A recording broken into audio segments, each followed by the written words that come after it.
بسم اللہ الرحمن الرحیم۔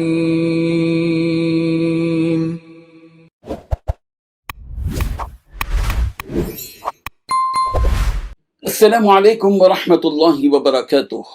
ان الحمد للہ نحمده ونستعینه ونستغفره ونؤمن به ونتوکل علیہ والصلاة والسلام علی سید المرسلین محمد وآلہ وصحبہ اجمعین، اما بعد۔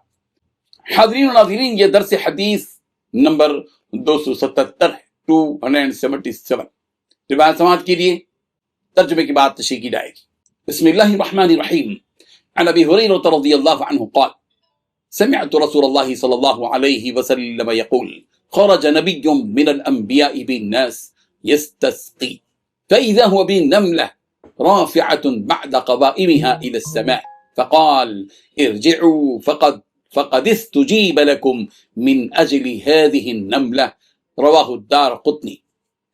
ترجمہ یوں ہے، حضرت ابو ہریرہ رضی اللہ عنہ بیان کرتے ہیں، میں نے رسول اللہ صلی اللہ علیہ وسلم کو فرماتے ہوئے سنا، انبیاء کرام علیہ السلام میں سے ایک نبی لوگوں کے ساتھ بارش طلب کرنے کے لیے روانہ ہوئے۔ انہوں نے اچانک دیکھا کہ ایک چیونٹی اپنی کمزور سی ٹانگیں آسمان کی طرف اوپر اٹھائے ہوئے دعا کر رہی ہے۔ بس اس نبی نے فرمایا واپس پلٹ جاؤ، اس چیونٹی کی وجہ سے تمہاری دعا قبول ہو گئی ہے۔ اللہ اکبر۔ یہ حدیث کئی گہرے معنی اپنے اندر سموئے ہوئے ہیں۔ دعا کی قبولیت کا معیار اللہ کے نزدیک دعا کی قبولیت کا دار و مدار اخلاص اور عاجزی پر ہے، طلب پر ہے۔ نہ دعا کرنے کی والے کی جسمانی طاقت اہم ہے، نہ اس کا رتبہ، بلکہ دل کی سچائی اصل چیز ہے۔ ایک چھوٹی سی چیونٹی کی دعا اللہ کے ہاں اس قدر مقبول ہوئی کہ پوری قوم کے لیے بارش کا وہ سبب بن گئی۔